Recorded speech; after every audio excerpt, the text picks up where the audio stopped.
On behalf of the General Assembly, I have the honor to welcome to the United Nations His Excellency Barack Obama, President of the United States of America, and invite him to address the Assembly. Mr. President.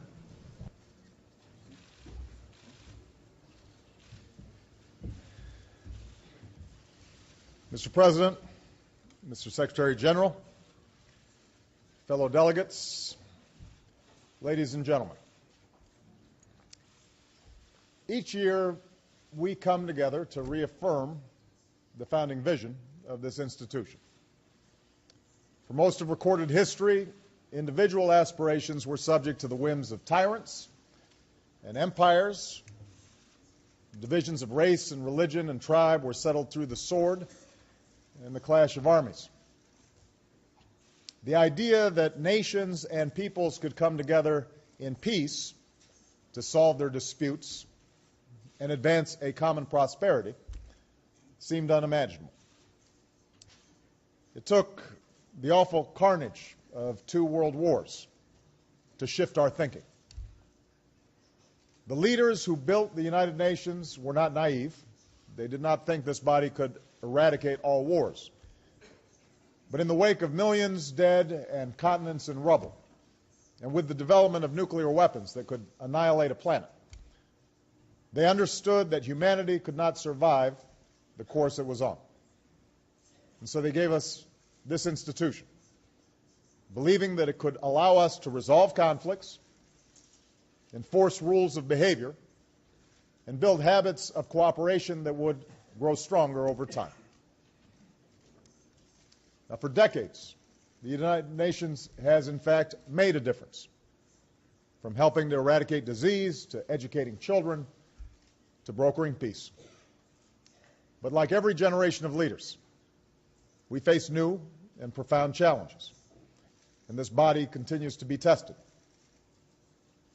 The question is whether we possess the wisdom and the courage, as nation states and members of an international community, to squarely meet those challenges, whether the United Nations can meet the tests of our time.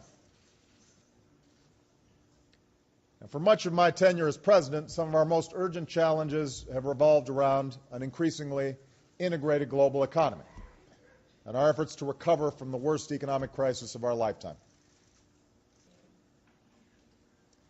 Just as significantly, the convulsions in the Middle East and North Africa have laid bare deep divisions within societies, as an old order is upended and people grapple with what comes next. What we have here is a DNA pellet marking system which fires these little balls here, and in each of these balls there is a unique DNA code with a UV optical brightener. It's designed to allow the police and law enforcement to mark offenders in a riot or a crowd control situation, and when the pellets are deployed through this gun and they hit the skin, it actually leaves an invisible mark that's only visible under UV light that can be forensically analysed to allow the perpetrator to be put at the crime scene. Awesome.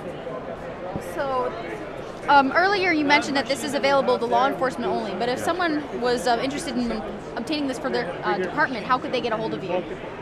The full details are on the stand. We're on booth 117 at the SHOT Show. Private investigator Steve Rombaum believes America is being landscaped into an eyes-wide-open society through the advancing market of biometrics, technology that uses physiological and behavioral recognition to identify people. A system touted as a national security necessity is being used to build a database where the biometric identity of millions of Americans will be gathered and stored. When you look at crime, when you look at terrorism, what we're really focusing on is the individual.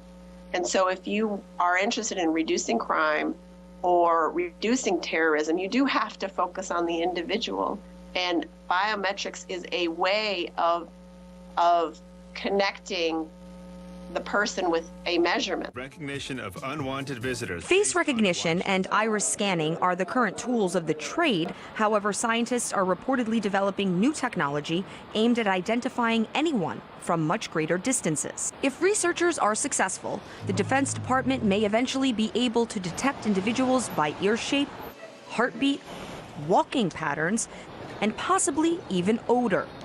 Long-range fingerprint and iris scanning are reportedly also being explored for the U.S. toolbox of tracking. Are there reasons to have such security devices? Sure. Do I think it's American? Do I think it's appropriate that somebody can press a button and determine everywhere I've been, everything I've done, everyone I've been with? No, it's wrong. And I think that we're entitled to privacy. Author and journalist A.J. Jacobs recently spent 3 months documenting every second of his life with a small camera worn like a Bluetooth. It's remarkable. It holds 10 hours of video. Esquire magazine's editor-at-large subscribed to self-surveillance for an article about life logging. Yet he believes the market of high-tech cameras and consumer biometric applications will soon make little brother an equally big concern. And I think that we're not going to have a private moment. As companies like Apple move towards fingerprint readers and facial recognition, insiders say that consumer electronics will generate an entirely new source of revenue for the biometric industry, an industry estimated to bank more than $9 billion globally this year. However, the top cash cow is expected to remain government spending on security. Too big. In the past 5 years, the Department of Defense has shelled out an estimated $3 billion on biometric programs. Hard to believe that just 10 years ago, the concept of facial recognition, biometric surveillance, and domestic drones was limited to science fiction movies like Minority Report. Marina Portnaya, RT, New York. I thought I'd give you an update on how I have completely taken over your country. And the same plan that I've put in place in multiple other countries that used to be great countries, is the same plan that I am this close to completing.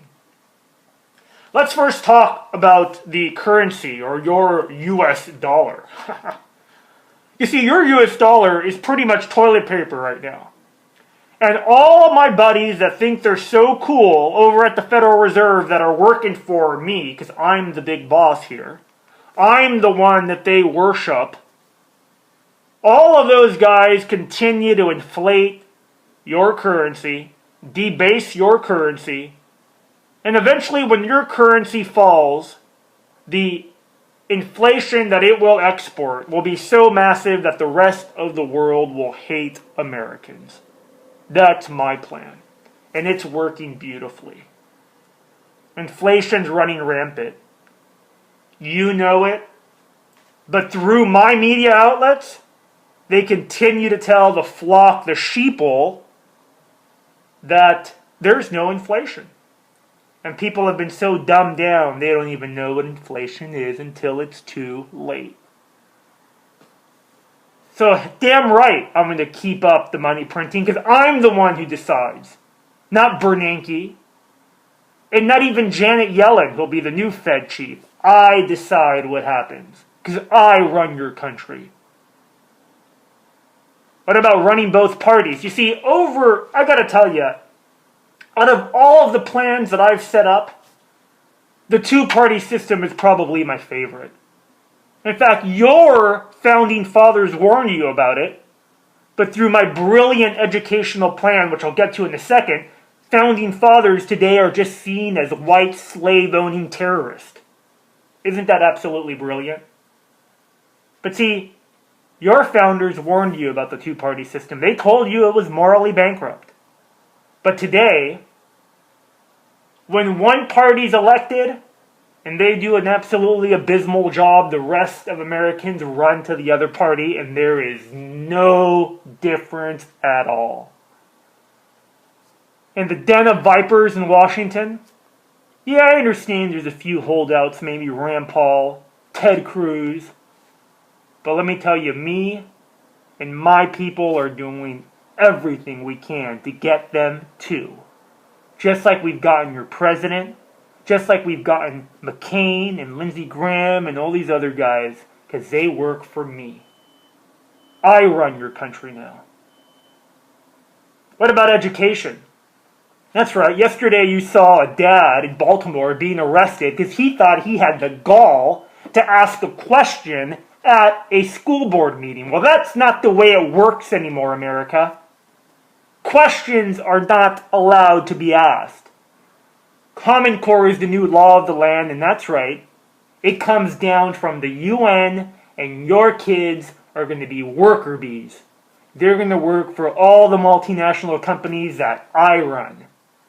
And on top of that, Google, Yahoo, my personal buddy, Bill Gates, he's going to have all of your data, all your kids' data, and we're just going to make him a fat, happy consumer that's dumbed down. That's what Common Core is all about. And there's nothing you can do to stop it. In fact, Common Core, one of my personal favorite things, because, you know, it's really about the children, and I just love the children. Common Core is so brilliant because what it'll do is that your kids won't even learn how to read or write cursive writing. So that means they won't even be able to read the Constitution or the Bill of Rights. They don't even know what the hell it is. In fact, most of them don't know what it is. I'm sure you know that in a recent poll, only about 25% didn't even know the country America broke away from in the revolution. So yes, my puppet, Barack Obama, when he tells you it's a fundamental transformation, you better the hell believe it's a fundamental transformation. What about the NSA and wiretapping and spying? Well, now, if you want to take down the society, what you do is you make sure that society doesn't trust itself. You see, Americans used to trust in each other. But now at the shopping malls or at the Walmarts, it's say something, see something, say something. Don't trust your neighbor. He might be a terrorist. But at the same time, your government is funding the terrorist. Isn't that just absolutely brilliant? I just love that part of it. You have to give up all your rights at home. Your children are groped. Your wife is patted down in front of you. You don't do anything about it. But your government continues to fund and arm Al-Qaeda. It is probably the most... I mean, I got to really just give myself a pat on the back for that one. Yeah, what about food and prescription drugs? I'm looking at my notes here. All right, the devil writes notes. And prescription drugs, that's right. Every mass shooting has been done with somebody that was totally just jacked on prescription drugs.